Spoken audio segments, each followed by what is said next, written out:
नमस्कार दोस्तों।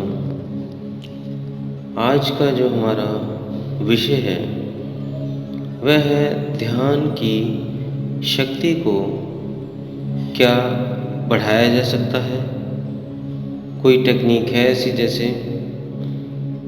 जिससे इस ऊर्जा को बढ़ाया जा सके।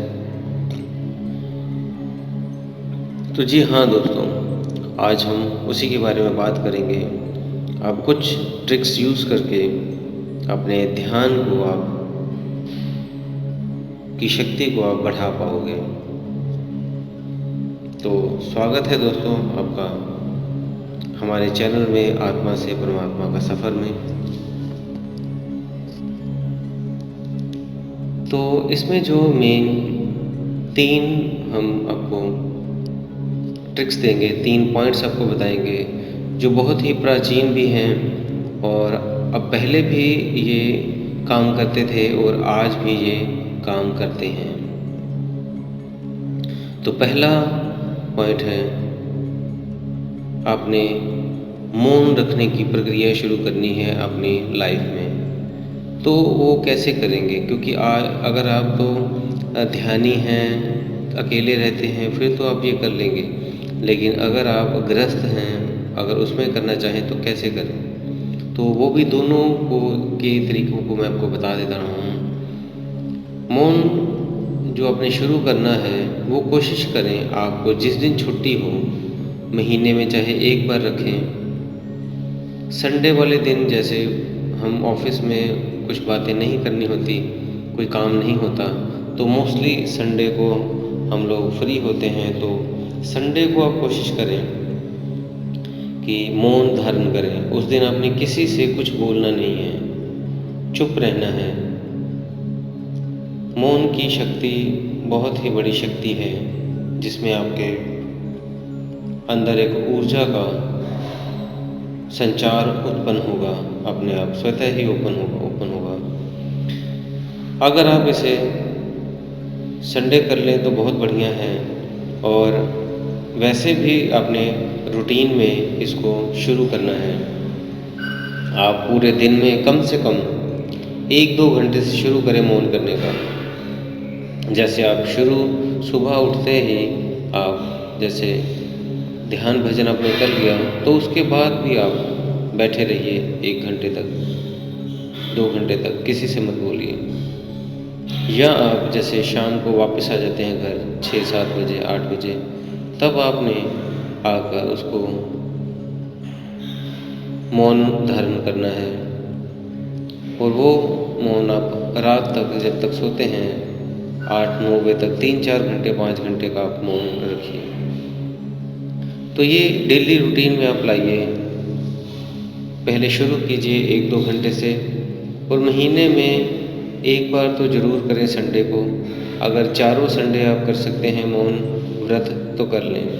इसे मौन व्रत के नाम से भी जाना जाता है, आप इसे मौन व्रत भी कह सकते हैं। मौन धारण से आप देखेंगे आपके अंदर असीम शक्ति उत्पन्न होगी, असीम ऊर्जा एकत्रित होनी शुरू हो जाएगी, जो आपको ध्यान में बहुत लाभकारी होती है।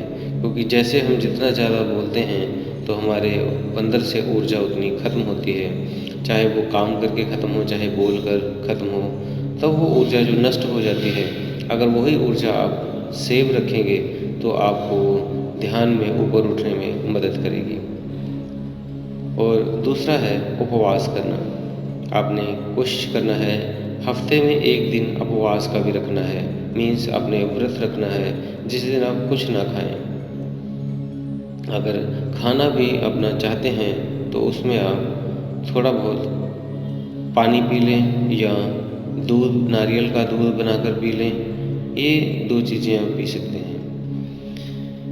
अगर बहुत ही ज़्यादा आपको भूख लग रही है तो हल्का फुल्का फल का सेवन कर लें। मीन्स अपने फल थोड़ा बहुत खा सकते हैं। दूध, नारियल का दूध बना लें तो ज़्यादा बेटर है। जो कच्चा नारियल मार्केट में मिलता है वो आप ले लें, और उसको आप मिक्सी वगैरह में, जिसमें भी अपने उसको बारीक पानी डालकर पीस लें। थोड़ा बहुत आप चीनी वगैरह डाल लें अपने मीठे के अनुसार, और उसका एक दूध बना लें, उसको पिएं। वो नेचुरल दूध है वो आपका, तो वो ज़्यादा बेस्ट है दूसरे दूध से। तो उस दूध का आप सेवन कर सकते हैं और फलों थोड़ा बहुत फल खा लें बहुत।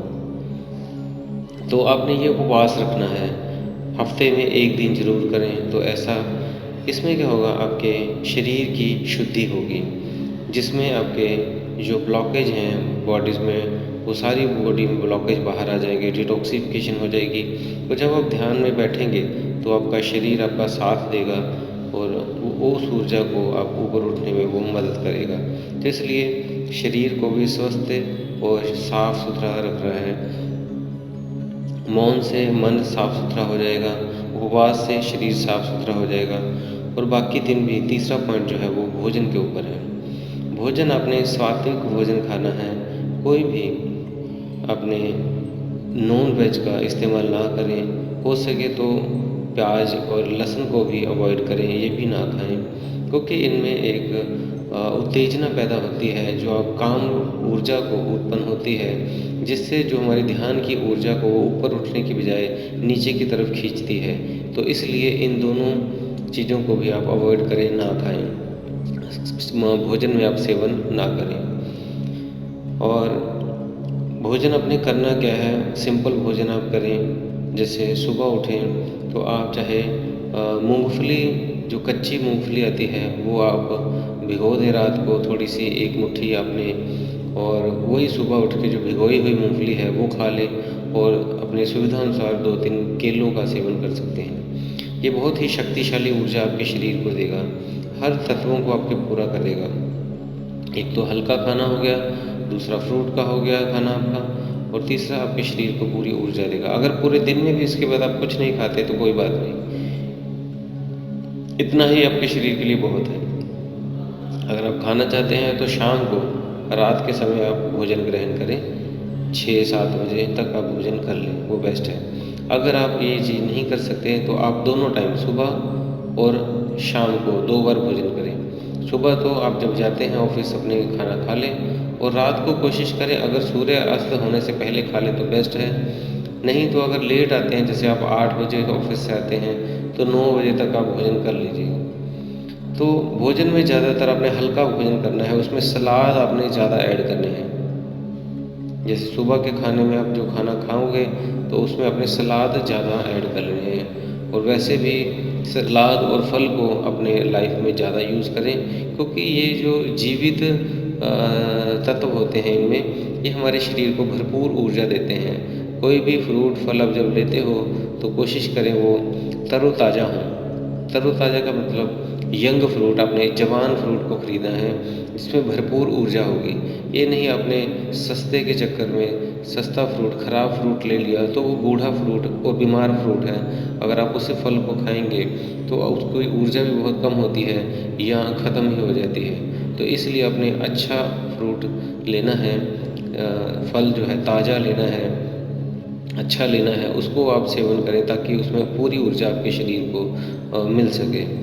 तो इस तरह से कोशिश करें आप ज़्यादातर फलों पे ज़्यादा रहें। और जो दूसरा भोजन है जिसे आप पका देते हो, स्टोव पे, गैस पे जो पका देते हो, वो भोजन ख़त्म हो जाता है, डेड हो जाता है, उसकी ऊर्जा नष्ट हो जाती है जलने से। तब उसमें नाम मात्र का ही आपको जो चीज़ें मिलनी होती हैं वो बहुत कम मात्रा में आपके शरीर को मिल पाती हैं। तभी पुराने टाइम में जो साधु संत होते थे, लोग होते थे, वो ज़्यादातर फल ही खाते थे। इस तरह के जो आजकल जो भोजन नए नए तरीक़ों से आ रहे हैं, अलग अलग हज़ारों तरह की रेसिपी बन गई हैं एक चीज़ को बनाने के लिए, तो ये पहले नहीं था। पहले सिंपल फल फ्रूट पे ही रहते थे। धीरे धीरे लोगों ने अनाज का सेवन शुरू कर दिया, धीरे धीरे और चीज़ें बढ़ती रही, रेसिपी आती रही, और लोगों ने तोड़ मड़ोड़ के इन चीज़ों को बनाना शुरू कर दिया, जिससे लोगों का स्वास्थ्य भी खराब रहता है। अगर कोई बीमार व्यक्ति भी है तो वो कोशिश करें फलाहार रहें। वो अगर फल पे और सलाद पे ही पूरा हो जाएगा तब भी उसकी बीमारियां उसके शरीर से ख़त्म होनी शुरू हो जाएगी। वो सुबह दोपहर शाम फल खाए, फल खा ले, या कच्चे जैसे सलाद हो गए वो खा ले। सलाद में आप खीरा, ककीता, पपीता हो गया, मूली हो गई, चुकंदर हो गया, गाजर हो गई, इस तरह के जो आपके टमाटर हो गया, ये सलाद में आप ले सकते हैं। फल में जो फल वो लें जो सीज़नेबल हों, जो जो सीज़न चल रहा हो वही फल लें। ये नहीं भी सीज़न है नहीं और वो फल आप ले रहे हो तो वो फल फ़ायदे की जगह आपको नुकसान करेगा। जैसे आम का सीज़न नहीं है और आपने आम खरीद के खा लिया तो वो एक केमिकल से स्टोर किया हुआ होता है, तो वो उल्टा नुकसान करेगा। इसलिए अपने जो सीज़न चल रहा हो सीज़नेबल फल ही खाएँ। तो दोस्तों जब आप ऐसा करेंगे तो आपके शारीरिक की जो ऊर्जा है वो भी आपकी शुद्ध और साफ़ हो जाएगी और ऊर्जा का संचार बढ़ जाएगा और ऊर्जा ऊपर की तरफ उठने लग जाएगी। जब आपका तन पहले तो स्वस्थ ठीक रहेगा तभी आप ध्यान में बैठ पाएंगे ज़्यादा से ज़्यादा। और अगर साफ़ सुथरा होगा, डिटॉक्सिफ़ाई होगी आपकी बॉडी, कहीं पे भी ब्लॉकेज नहीं होगी तो ध्यान आपका तुरंत लगेगा। और इन चीज़ों से जैसे आपको बताया है, मौन रखना, उपवास रखना और भोजन शुद्ध ग्रहण करने से आपकी ऊर्जा शुद्ध और हमें जल्दी से जल्दी शीघ्र से शीघ्र वो ऊपर उठने लग जाएगी। जैसे ही आप ध्यान में बैठेंगे आपका ध्यान तुरंत लग जाएगा। तो आप ये तीनों चीज़ों को अपने जीवन में उतारें ताकि आप भी उस ऊर्जा को अपने शरीर में बढ़ा सकें। तो उम्मीद है दोस्तों आपको ये सारी जानकारी समझ आ गई होगी। अगर फिर भी कोई प्रश्न हो तो आप हमें कमेंट में डाल दें और अगर आपने चैनल सब्सक्राइब नहीं किया है तो कर लें। और ये जानकारी अपने जो भी दोस्त यार मित्र हैं, आपके व्यक्ति हैं, जान पहचान के भाई बहन हैं, उनको आप ज़रूर ये शेयर कर दें। तो इसी के साथ दोस्तों मैं विदा लेता हूँ। धन्यवाद।